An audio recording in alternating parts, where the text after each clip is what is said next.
ایک خاندان میں حاکمیت کس کی ہے؟ کیا میاں اور بیوی دونوں فیصلہ سازی میں برابر ہیں؟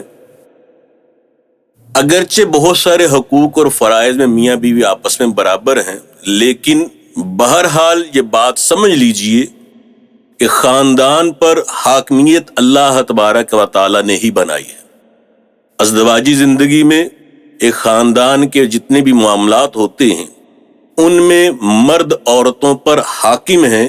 اللہ تبارک و تعالی نے سورہ نساء کی آیت نمبر 34 میں اس حوالے سے بالکل وضاحت سے ارشاد فرمایا، الرجال قوامون علی النساء، مرد قوام ہے عورتوں پر۔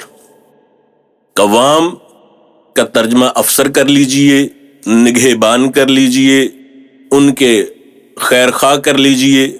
مردوں کو اللہ نے ایک درجہ فضیلت دی ہے عورتوں پر، عورتوں کے معاملات مردوں نے ہینڈل کرنے۔ تو بہت سارے ایسے تنازع یا ایسے جھگڑے جس میں محض اپنی منوانے کے چکر میں میاں بیوی میں لڑائی ہے، وہاں پر یہ بات سمجھ لی جائے کہ اللہ نے مرد کو عورت پر حکمرانی دی ہے، حاکمیت دی ہے، اس کا افسر بنایا ہے، جب کہ عورتوں کو ان کی اطاعت کرنے کے لیے کہا ہے۔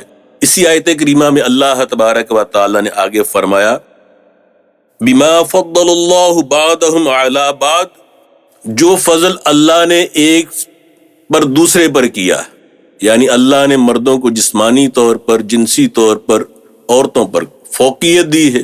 اور دوسرا فرمایا وَبِمَا أَنفَقُوا مِنْ أَمْوَالِهِمْ، اور اس وجہ سے بھی کہ مرد اپنی عورتوں پر خرچ کرتے ہیں۔ آیت کریمہ میں آگے اللہ تبارک و تعالی نے ایک اچھے معاشرے میں، ایک اچھے گھرانے کے حوالے سے ایک بیوی کے کردار کو واضح کیا، فرمایا فالصالحات، نیک بخت نیکوکار خواتین وہ ہیں، قانتات حافظات للغیب بما حفظ اللہ، وہ جو با ادب ہیں اور حفاظت کرنے والی ہیں۔ یا اللہ کس چیز کی حفاظت؟ فرمایا حافظات للغیب، خاوند کی عدم موجودگی میں حفاظت کرنی ہے۔ یا اللہ کس چیز کی؟ بما حافظ اللہ، جس کا حکم اللہ نے حفاظت کرنے کا دیا ہے، یعنی خاوند کی عدم موجودگی میں بیوی کو اپنی فکر، اپنی نظر، اپنی پارسائی، اپنی عصمت کی بھی حفاظت کرنی ہے، اور جو اولاد ہے اس کی بھی حفاظت کرنی ہے۔ میاں کے لیے جو چیزیں عزت کا باعث ہیں، اس کے رشتہ داروں کے ساتھ تعلق، اس کے مہمانوں کے ساتھ ان کی مہمان نوازی، یا جو مال خاتون کے حوالے گھر میں شوہر چھوڑ کر گیا ہے، وہ ساری چیزوں کی حفاظت کرنی ہے۔ تو اللہ تبارک و تعالی نے نیکوکار بیویوں کی جو خوبیاں بتائیں، وہ کیا بتائیں کہ وہ کیا ہیں؟ قانتات، با ادب ہیں۔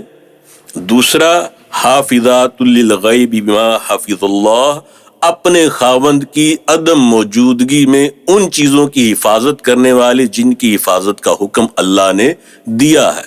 تو خاوند اور بیوی کے درمیان جو تعلق ہے، اس میں اللہ تبارک و تعالی نے مرد کو حاکم بنایا، بیوی کو اس کے تابع بنایا، اور اس کے لیے کچھ اخلاقیات کے معیار مقرر کر دیے۔ اللہ تبارک و تعالی ہمارے رشتوں کے اندر ادب اور محبت نصیب فرمائے۔